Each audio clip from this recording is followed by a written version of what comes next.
नमस्कार दोस्तों, आपका स्वागत है अपनी YouTube चैनल PFP में। आज हम Larsen and Toubro infotech Mindtree के बारे में चर्चा करने वाले हैं। स्टॉक में एक अच्छी अपॉर्चुनिटी नजर आती है, रिस्क रिवॉर्ड रेशियो हमारे फेवर में नजर आता है। तो ऐसी सिचुएशन में एज ए रिटेलर हमारी स्ट्रैटेजी क्या होनी चाहिए, इसके बारे में आज हम चर्चा करने वाले हैं। सबसे पहले कंपनी के फाइनेंशियल ट्रेंड पे नजर डाल देते हैं। रेवेन्यू प्रॉफिट कंटिन्यूसली ऊपर जा रहा है। 2022 में ऑल टाइम हाई रेवेन्यू और प्रॉफिट दिखाई पड़ता है, जो कि क्लियरली अच्छी बात है। तो फाइनेंशियल ट्रेंड तो हेल्दी नजर आता है। रिटर्न रेशियोज के बारे में बात करें, ROE 26% है, ROC 33% है, ROA 18% है। पिछले साल के मुकाबले आपको थोड़ा बहुत इंप्रूवमेंट नजर आता है। ROC में एक्चुअली ROE थोड़ा सा नीचे आता हुआ नजर आया है। तो ओवरऑल रिटर्न रेशियोज आपको अच्छे नजर आते हैं। लेवरेज रेशियो के बारे में बात करें, डेट टू इक्विटी 0.09 है। पिछले साल के मुकाबले डिटोरिएट होता हुआ नजर आया, लेकिन बहुत ज्यादा कर्जा नहीं है, ना के बराबर कर्जा है। इंटरेस्ट कवरेज रेशियो तो इंप्रूव हुआ है, 48 का नंबर है। तो लेवरेज रेशियो भी अच्छे ही नजर आते हैं। शेयर होल्डिंग पैटर्न के बारे में बात करें तो प्रमोटर की होल्डिंग 68.69% है, जिसमें से कुछ भी प्लेज नहीं है, और पब्लिक के पास 31% है। और मोटा मोटी यहां पर म्यूचुअल फंड के पास 10% है, FIAs के पास 10% है, और रिटेलर और अदर कैटेगरी में 10% नजर आता है। तो शेयर होल्डिंग पैटर्न भी आप देख पाएंगे, ओवरऑल आपको अच्छा ही देखने को मिलेगा।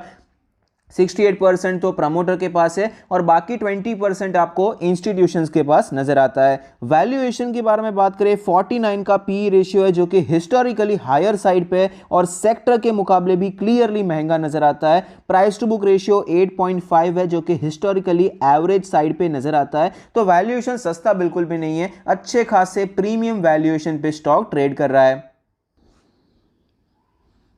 स्टॉक के चार्ट पर आप देख सकते हैं 7000 प्लस के लेवल से स्टॉक में गिरावट देखने को मिली। 4000 के आसपास एक बेस बनाया, वहां से रिकवरी देखने को मिली। 5000 के आसपास गया, ब्रेकआउट की कोशिश भी की, लेकिन ये ब्रेकआउट फेल हो गया। स्टॉक वापस हमें नीचे आता हुआ नजर आता है, और फिलहाल ये स्टॉक अपने सारे मूविंग एवरेज के नीचे ट्रेड कर रहा है। डेली RSI 34 का लेवल है, मोमेंटम क्लियरली नीचे के साइड पे है। डेली चार्ट पे इंपॉर्टेंट लेवल्स के बारे में बात करें, अगर हम सपोर्ट और रेजिस्टेंस निकालने की कोशिश करेंगे तो जो सपोर्ट नजर आता है करंट मार्केट प्राइस के बहुत ही करीब है, 4200 का लेवल है। रेजिस्टेंस भी बहुत ही नजदीक है, 4500 का लेवल नजर आता है। एक छोटी सी रेंज में फिलहाल ये स्टॉक ट्रेड कर रहा है, और डेली चार्ट पे यही लेवल्स हमारे सपोर्ट और रेजिस्टेंस हैं। वीकली चार्ट पे चलते हैं। वीकली चार्ट पे हमारा जो सपोर्ट है वो तो सेम नजर आता है, लेकिन रेजिस्टेंस ऑफ कोर्स ऊपर शिफ्ट हो जाएगा। रेजिस्टेंस अप्रोक्सीमेटली 5000 का इंपॉर्टेंट लेवल नजर आता है। मंथली चार्ट पे चलते हैं। मंथली चार्ट पे हमारा जो सपोर्ट है, मंथली चार्ट पे सपोर्ट 4000 के करीब शिफ्ट होता हुआ नजर आता है, और रेजिस्टेंस वहीं का वहीं है, 5000 का जोन आपको नजर आएगा।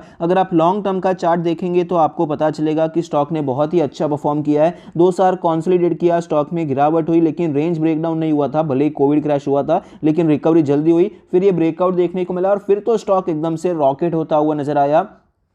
तकरीबन 1000 के लेवल को ये हिट किया था, एग्जैक्ट 1000 नहीं, 1200 1300 से ये स्टॉक आपको 7000 तक जाता हुआ नजर आया। उसके बाद स्टॉक में एक अच्छा खासा करेक्शन देखने को मिला, जहां से ये फ्रेश रेंज ब्रेकआउट हुआ था, उसी रेंज के आसपास आपको ये सपोर्ट लेता हुआ नजर आता है। तो फिलहाल स्टॉक में यहां पर हो क्या सकता है, एक चीज ये हो सकती है कि स्टॉक में अगर हायर साइड पे ब्रेकआउट हो जाता है तो स्टॉक आपको 6000 की तरफ बढ़ता हुआ नजर आ सकता है। लेकिन अगर ऐसा नहीं होता है, और अगर 4000 का ब्रेक डाउन हो जाता है, तो स्टॉक आपको 3500 की तरफ बढ़ता हुआ नजर आ सकता है। और फिलहाल अगर आप वीकली चार्ट देखेंगे तो आपको पता चलेगा कि स्टॉक में वीकनेस है, उसमें कोई डाउट नहीं है, क्योंकि स्टॉक धीरे धीरे रिकवर कर रहा था। एक ही हफ्ते में आपको बहुत ही हैवी सेल ऑफ देखने को मिला, और 2 महीने की तेजी एक हफ्ते में चली गई है। लेकिन पिछले 2 हफ्ते आप देख सकते हैं, ये 2 वीक की जो कैंडल्स हैं ये पॉज कैंडल्स हैं। तो अभी यहां पर अगर ये कंटिन्यूएशन में नीचे चला जाता है तो स्टॉक नीचे की तरफ बढ़ता जाएगा, और ये स्टॉक आपको 4000 हिट करता हुआ नजर आ सकता है। लेकिन अगर ये स्टॉक आपको 4500 तोड़ता हुआ नजर आता है, इसका मतलब क्या होगा कि भाई यहां पर गिरावट देखने को मिली।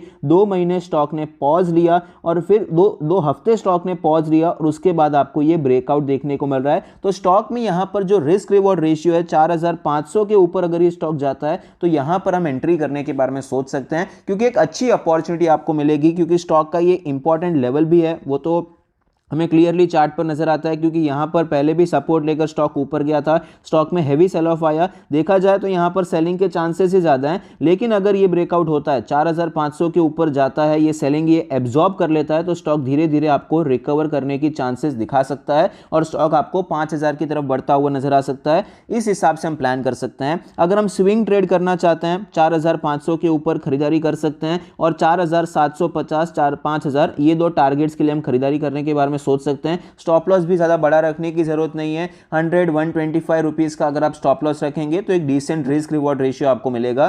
पोजिशनल ट्रेड के बारे में बात करें तो मेन ये मैं जो छोटा स्टॉप लॉस और अच्छा टारगेट यहां पर मिल रहा है वो पोजिशनल ट्रेड के हिसाब से ही आपको बता रहा हूं। पोजिशनल ट्रेड के हिसाब से हमारा प्लान ये रहेगा कि अगर ये 4500 के ऊपर जाता है हम एंट्री करेंगे। देखिए एंट्री क्राइटेरिया मीट होना बहुत जरूरी है, करंट मार्केट प्राइस पे किसी भी हालत में नहीं खरीदना है। यहां पर जो हफ्ता आपको ये क्लोज होता हुआ नजर आया, कितना वीक क्लोजिंग हुआ है वो हमें क्लियरली पता चलता है, लेकिन उसके बावजूद अगर इसका हाई क्रॉस होता है तो ये स्ट्रेंथ दर्शा रहा है, इसके बेसिस पे हम अपना प्लान बना रहे हैं। तो 4500 के ऊपर हमारा एंट्री बनेगा और स्टॉप लॉस क्या रहेगा, ये लो के नीचे रहेगा जो कि है 4170 के आसपास का लेवल। तो यहां पर हम अपना स्टॉप लॉस लगा देंगे, अप्रोक्सीमेटली आपको 300 पॉइंट का स्टॉप लॉस लगेगा। और टारगेट क्या रहेगा, इमीडिएट रेजिस्टेंस हमारा 5000 का लेवल दिखाई पड़ता है, 5000 का लेवल रेजिस्टेंस है, लेकिन टारगेट हम यहां पर 5000 का नहीं रखने वाले हैं, क्योंकि ये लेवल ऑलरेडी 2 बार टेस्ट हो चुका है। इतने सेल ऑफ के बाद भी अगर स्टॉक 5000 तक पहुंच जाता है तो हाई चांसेस हैं कि सस्टेन करके स्टॉक ऊपर जाने की कोशिश करेगा। और अभी फिलहाल मार्केट में कोविड का डर भी नजर आता है, तो ऐसे सिचुएशन में भी आईटी स्टॉक्स को थोड़ा बहुत फेवरेबल सिचुएशन मिल जाती है, क्योंकि ये बिजनेस चल सकता है कोविड लॉकडाउन में भी। हम आशा तो यही करते हैं कि कोई भी लॉकडाउन की जरूरत ना पड़े, लेकिन यहां पर मार्केट का सेंटिमेंट इस हिसाब से आईटी स्टॉक्स को फेवर कर सकता है। तो हम यहां पर टारगेट 5000 का नहीं 6000 का इजीली रखने के बारे में सोच सकते हैं। तो यहां पर मामूली 20% की क्वांटिटी के साथ ही एंटर करना है। हम जनरली 2 बार एंट्री करते हैं, मतलब 50% एक बार किया और फॉलोअप में बाकी का 50% ऐड किया, लेकिन यहां पर ऐसा नहीं, क्योंकि रिस्क रिवॉर्ड रेशियो तो अच्छा है लेकिन प्रोबेबिलिटी थोड़ा सा लो है, इसलिए 20% की क्वांटिटी के साथ हम यहां पर एंटर करेंगे। स्टॉक अगर ऊपर जाता है 5000 के ऊपर सस्टेन करता है तो बाकी की 70-80% की सारी क्वांटिटी हम एक साथ खरीद सकते हैं और 6000 का टारगेट रख सकते हैं, और यहां पर स्टॉप लॉस को शिफ्ट करते हुए क्वांटिटी ऐड करके 6000 का टारगेट के लिए हम होल्ड कर सकते हैं। यह हमारा पोजिशनल ट्रेड का प्लान हो सकता है। लॉन्ग टर्म के लिए बात करें तो लॉन्ग टर्म के लिए भी मैं तो यही प्रेफर करूंगा, एटलीस्ट हमारा एंट्री क्राइटेरिया सेम होना चाहिए। बाकी जैसी जिसकी श्रद्धा, जितना क्वांटिटी खरीदना चाहे कर सकते हैं, लेकिन एंट्री क्राइटेरिया और स्टॉप लॉस ये सेम रहना चाहिए कि इसके ऊपर एंट्री और इसके नीचे स्टॉप लॉस। फिर आपको यहां पर अगर बहुत ही ज्यादा हाई कॉन्फिडेंस है स्टॉक पर तो आप ज्यादा क्वांटिटी लेना चाहते हैं, ठीक है। अगर आप यहां पर सारी क्वांटिटी एक साथ लेना चाहते हैं तो भी ठीक है, लेकिन एटलीस्ट यहां पर एंट्री क्राइटेरिया सेम होना चाहिए कि एंट्री इसके ऊपर और स्टॉप लॉस इसके नीचे रहना चाहिए। बाकी फिक्स टारगेट नहीं रहेगा आपका, लॉन्ग टर्म के लिए आप होल्ड करना चाहते हैं, इस हिसाब से आप फॉलो करने के बारे में सोच सकते हैं। आई होप आपको वीडियो पसंद आता है, कुछ सीखने को मिलता है। Thank you, stay happy, happy investing.